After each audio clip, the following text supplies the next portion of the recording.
Welcome to this edition of My B2B Coach 5 Tips. Today I'm super excited to have ScottFritz, a longtime EO friend of mine.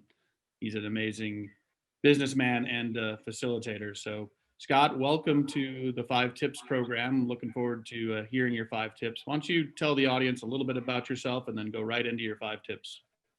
All right. Yeah, John, good to see you again. It's been a while. Yeah, like you said, we met when it was YEO. It wasn't even an EO at the time. We were a lot younger then, but I started a company in 1997 called Human Capital. It was a PEO, professional employer organization. So basically we outsourced payroll, HR benefit services to companies, typically in the 30 employee to 200 employee range. So, small size companies.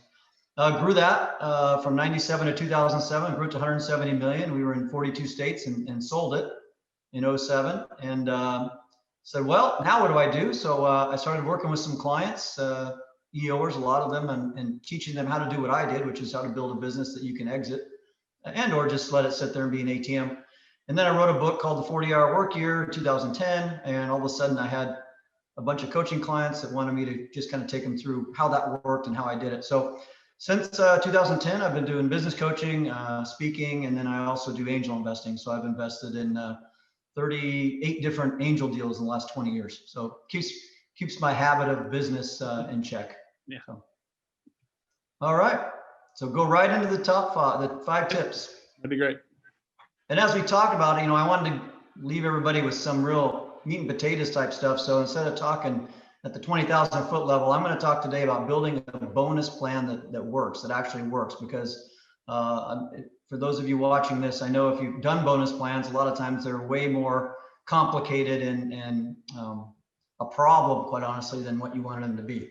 So the number one first tip is face financial reality. And what I mean about facing financial is I'm always amazed at people who set up a bonus plan that they never even thought about, can they actually afford it?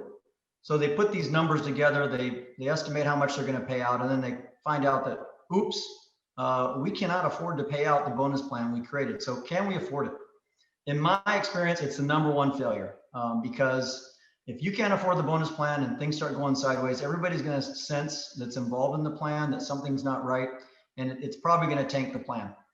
Keep it simple. I see this a lot. With the financial roadmap of a bonus plan, you want to keep it very simple. I recommend 2 to 4 hurdles that need to be hit to pay out the bonus, and that's about it. You don't need some 27-page algorithm to calculate what the bonus payout should be.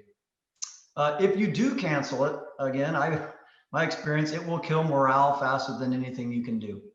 Compensation is one of those things. I'll talk about that a little bit later that you really don't want to mess with. So when you go into this, face financial reality and make sure it's something that you can actually afford and go through with.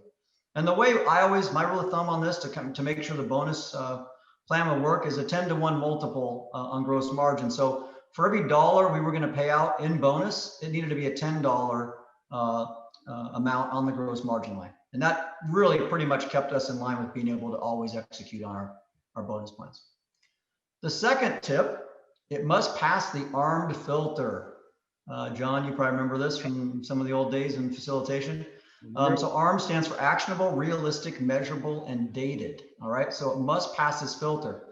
Actionable, can everyone involved participate in success? Again, I see this as a problem a lot of times. These bonus plans are set up and a lot of the people who are supposed to be participating and helping the bonus plan maximize payout aren't even involved in the process. So you need to make sure it touches every part of the company that's involved. Are the numbers realistic, but still a stretch? So R is realistic. Again, this is not an automatic, it's a bonus, but they need to be realistic. They can't be, I see a lot of times bonus plan numbers that are higher than any number by 3 times than they've ever done in the company, and they want them to hit that. And that's just going to kill the morale again. Measurable, is every aspect of the plan measurable with clear metrics visible to the entire company? So again, this isn't some secret, Wizard of Oz behind the curtain thing. This needs to be very clear, very measurable metrics that everybody can see and participate in achieving. Dated, clear defined dates for metrics, payouts, adjustments, etc. And the payout frequency needs to be defined.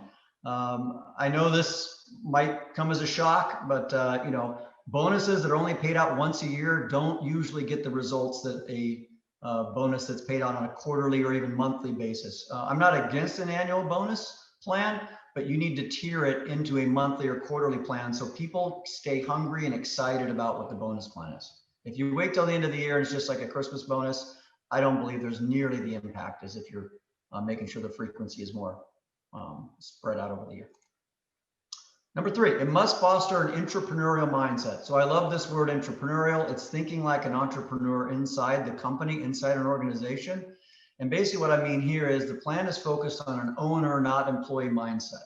In most cases, your bonus is going to come off of a profit number or a gross margin number or some level within the P&L that's not going to be sales. I don't recommend doing a sales-based bonus plan. I'm not going to get into that today, but you're asking for trouble there.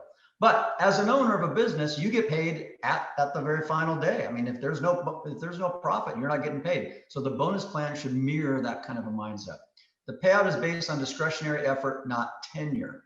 I see this a lot too. So discretionary effort above and beyond. Remember, this is a bonus. This isn't part of your normal compensation. This is not part of your package that you get coming on board. It's discretionary effort. It's above and beyond.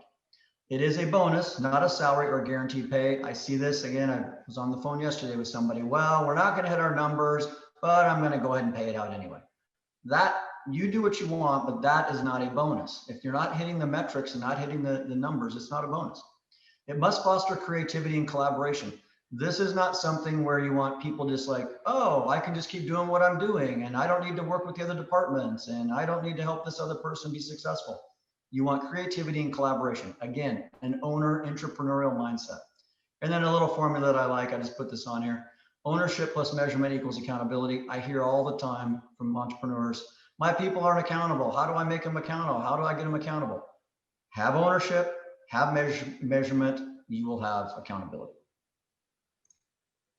4th tip, it must be aligned with the company's top 5 priorities. Now, John, we know a lot about building out top 5 priorities. So, spoiler alert, if you're not building out your top 5 priorities every year, you really, I don't think, can have an effective bonus plan that works.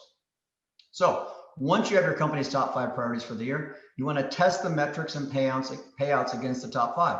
Is the bonus plan structured in such a way that those metrics, those payouts are going to be in alignment with your top 5 and help your top 5 succeed for the year? Will the plan accelerate the completion of the top 5? I mean, the most powerful bonus plans out there will actually beat the dates that you've set for completion of your top 5. Next, well, the updates to the top 5 should be aligned with bonus updates. So however you're updating your top 5, I recommend monthly, but if you're doing it more frequently, I wouldn't do it less frequently. I'd at least do it monthly. Those should align with bonus updates. So I would update your bonus progress along with your top 5. And then lastly, changes to the top 5 metrics must align. So if you need to change some metrics, some measurable wins in your top 5, you then need to align those with the bonus plan. Don't change something in the top 5 and then not adjust the bonus plan because you're going in opposite direction. And 5th and final, a great bonus plan that works creates loyalty and what are called golden handcuffs. Okay, so the idea here is that you're encouraging long-term commitment to the company.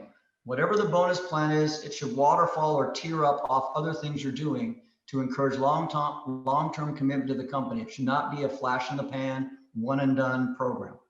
The payout structure must match employee positions. So what I mean by this is a C-level, an executive level bonus plan is not going to be the same as an hourly worker plan or a manager plan or out in the field or out in the warehouse plan.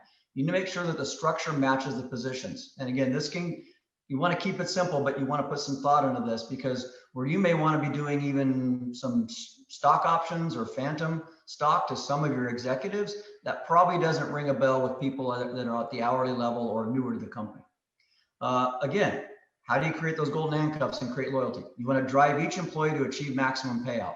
So inside the bonus plan, there should be hurdles, I call them hurdles, or markers that you're going to achieve so that you can reach that maximum payout. And really what you're doing is creating, the last one, healthy competition within the team. I love competition inside companies. Again, as entrepreneurs, as an entrepreneur, you want to be competitive. It's not a bad thing. It's a great thing.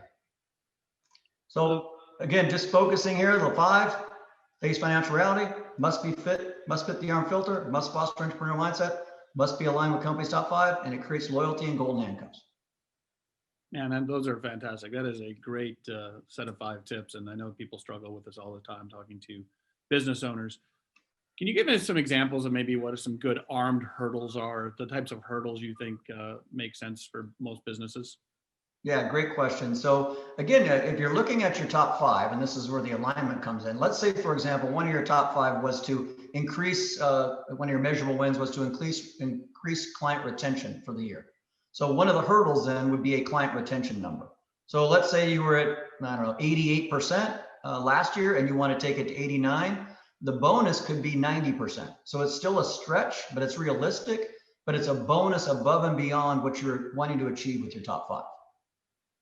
Oh, that's a great example. That's perfect. I like the realistic versus trying to set it at 94% and everyone knows it's not possible. That right. We've never done that in 10 years. How are we going to do it this year? So. Yeah, exactly.